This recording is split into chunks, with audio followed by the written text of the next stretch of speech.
everyone, I'm Tabitha, and today we're saying goodbye to 2019.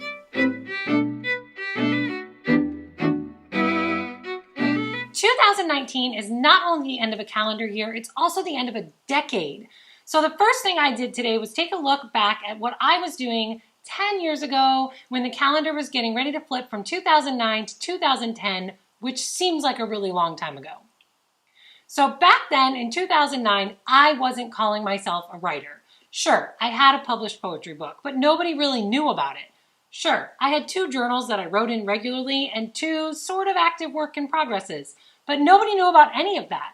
In fact, those 2 work in progresses, one romance, not something I write, and one mystery thriller, not something I write, are both sitting on a shelf, and I'm not entirely sure that I've ever even looked at them in the last 10 years. Back then, in 2009, the Kingdom of Fron hadn't even come to me yet. It's safe to say that this last decade has brought a lot for me. I am so grateful that I joined and have been accepted by the writing community, not only online, but also a small writing group that I have here in my own hometown that I meet with in person. It's been a wonderful journey to tell people that I'm a writer and have people accept me and see me as a writer. I love that you're here watching this video, being a part of my journey, and I hope that you will subscribe so that you see more of what I have to offer. Speaking of more of what I have to offer, today we're going to be looking at my 2019 goals, which ones I made and which ones I didn't, and I'm going to publicly set my 2020 goals right here in front of you. Then, tomorrow, we're going to be bringing you all the statistics related to my 2019 reading list. If you're a watcher of this channel, you already know I read a lot of books in 2019, so get ready for lots of statistics and lots of data analysis. Then Thursday, all that is leading up to probably my most anticipated video of the year. This will be my 2019 reading recommendations. So Thursday, I'll bring you all the recommended books that I think you're not going to want to miss by genre. Let's dive into 2019. First, let's look at the big grand totals for 2019. The first one is that in 2019, I wrote 353,966 words. Yikes. Honestly, I can't say that I kept statistics in the years prior to this, so I'm not really sure how that stacks up compared to all the others, but it'll be fun to see if I can beat that in 2020. My worst month for writing as far as words go was March, when I was full-time subbing for a teacher on maternity leave. In that month, I only wrote 13,267 words in the entire month. Compare that to my best month when I participated in National Novel Writing Month in November and successfully wrote 53,894 words. Before I dive into my actual 2019 goals and whether I made them or not, I want to take a look at some wins. I think a lot of times as an irrational perfectionist, I spend too much time getting hung up on the goals I didn't make, and I never really celebrate my wins. So today, you're going to help me with that. Here are some big things I'm proud of myself for accomplishing or finishing in 2019. First, one of my big wins is I am proud of myself for finishing the first draft of the 4th Kingdom of Fron book. The Kingdom of Fron series was always anticipated to be 5 books. So even though only 2 are available now and 3 is supposed to come out next year, I've already finished a 0 draft of book 4. I'm really proud of myself for getting that done in 2019. Next, I finished the edits and the rewrites on book 3 of the Kingdom of Fron series. It's actually already had a successful cover reveal and title reveal, so we now know it will be Tutor's story. So Training Tutor will be coming in 2020, but I'm really proud that I finished the edits and the rewrites of that and that we have a chance to get it to betas and we're one step closer to bringing it to you as promised. The next win that I can say I celebrated in 2019 is that I finished the first draft and a total rewrite of what I'm calling the magical YA.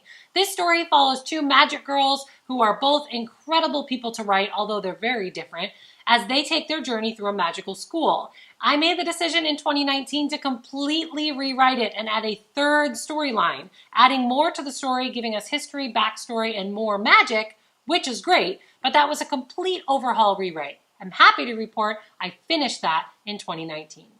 The next big win I can say I'm celebrating in 2019 is that I posted 23 short stories, poems, or scenes to my blog.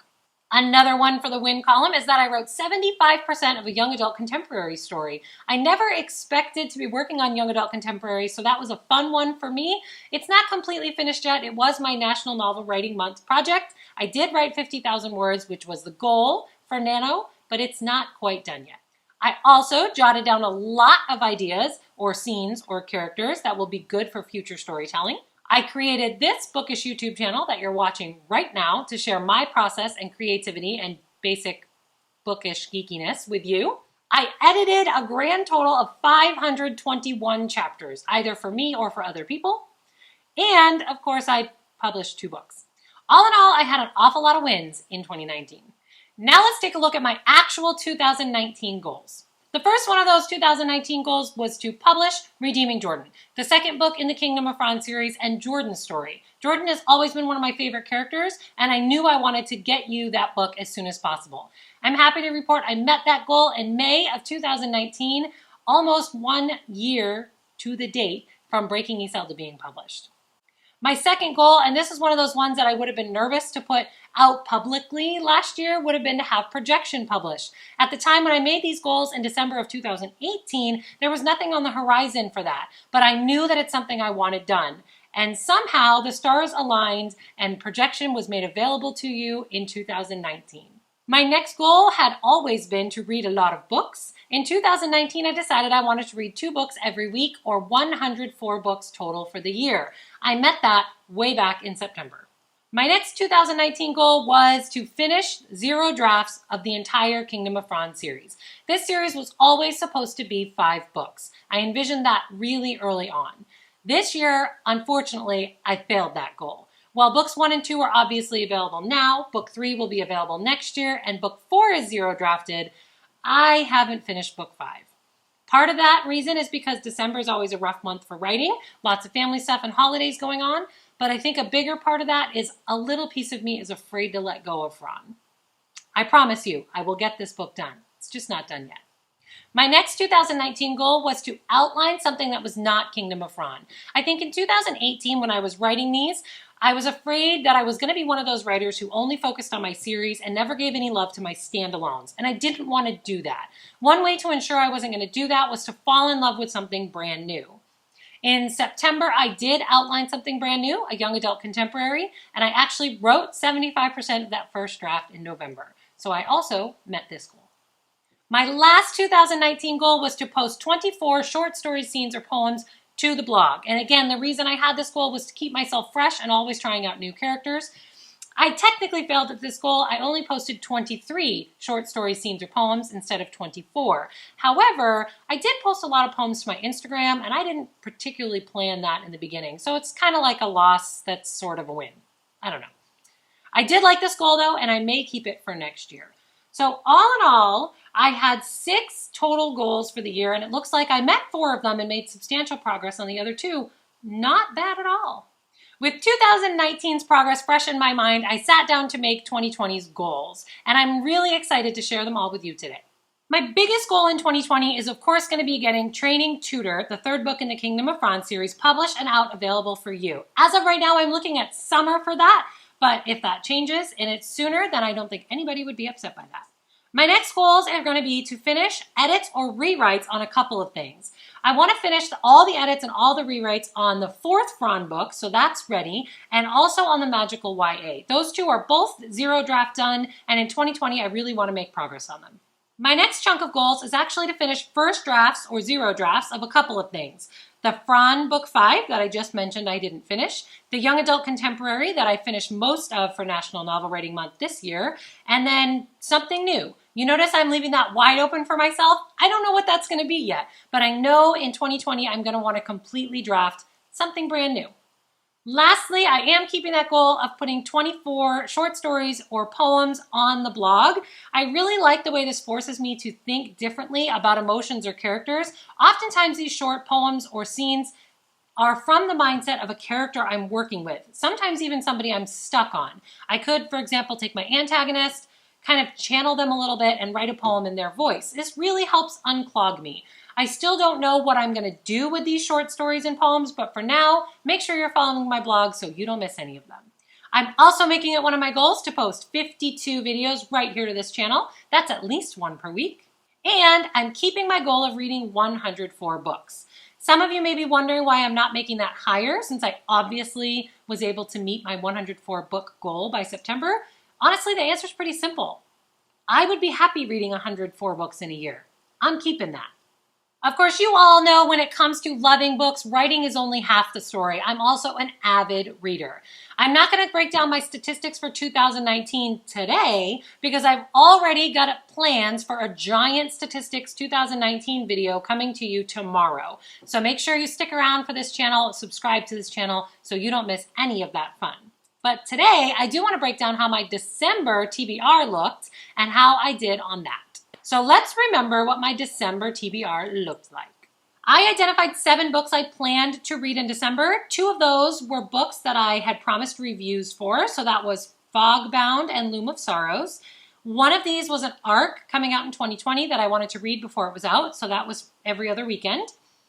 One book was from the publisher that was Automation, and I actually didn't finish that in November and carried it over. 2 of them, Where There's Smoke and I'll Be There For You, were actually on hold for me at my library, so I was hoping to get to them. And then one of them, Girl with the Cleavage, is an indie book that I bought a while ago that I was hoping to be able to get to. As you can see, I got to most of the books on my TBR in December, plus 2 that weren't on my TBR. Now for 2020, when it comes to setting my TBR, I want to try something totally new. I asked you guys about it on Twitter and Instagram, and I got some really good feedback, and most people seem very interested in it. So here's what I'm going to do. In addition to the review requests, which I of course always try to get to, 4 of the books on my TBR are going to meet some pretty interesting and specific criteria. The first one will be the book that's been on my Goodreads the longest. The second one will be the book on my Goodreads that has the lowest average reader rating. The next one will be the book on my Goodreads that has the highest average reader rating. And the last one will be a book that's recommended either by you people or by Goodreads based on my most recent 5-star recommendation. So let's look at what those are going to be in January.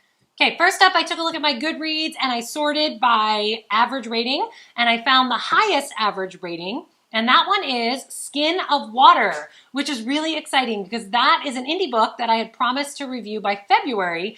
And since it's the highest reviewed book on my list right now, I'm going to push it forward and review it in January. See, I'm already loving this idea. An indie author gets her book reviewed a month early. This is awesome. All right, the lowest rated book on my Goodreads right now is The Girl in the Converse Shoes. This is funny actually because I was just talking about this with my husband. I love the title and I picked it partially because of the title and the cover, which is really cute. So I'm interested to see why this has such low ratings. I have a feeling it has something to do with it being very short. It's only like 10 pages, I think. So we're gonna see if this gets a higher rating from me than it's getting from you people. Next up, the book that's been on my Goodreads TBR the longest. I already know what this is without looking, but I'm going to verify. So I'm sorting by date added. And yes, 2 years ago, I added the book Temptation to my Goodreads TBR, and I have yet to read it. But the good news is I did just find out this one is available as an ebook from my library, so I'll be able to get to this. So I'm really excited. An indie book got moved up. I get to take a short one that I've been meaning to read off my TBR and a book that's at my library. This is really cool.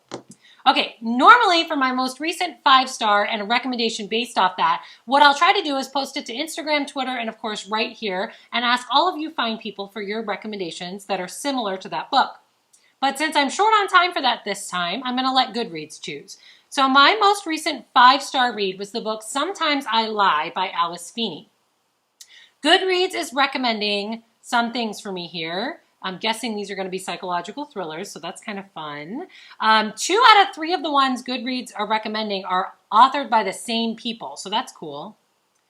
And one of them is available at my library, so we're going to go with that one. So it looks like I'm adding The Wife Between Us to my January TBR. So this means my January TBR includes that one carryover from December, so that's The Girl with the Cleavage, 2 review requests, 1,000 Secret Sorrows and Borderlands Prelude, the book I'm currently reading, which is The Death of Mrs. Westaway, those 4 that we just talked about, and then I'm also going to throw in an indie book I've been dying to get to, so that's Bits and Pieces, and just one more book that's on hold for me at my library this month, and that's Nightingale. I'm throwing on those 2, but I'll save them. We'll see if I get to them. I'm throwing them on because 4 of these ones we just added are actually short stories. So I'm hoping that means I'll have time to get to the other ones. So that is my official January 2020 TBR.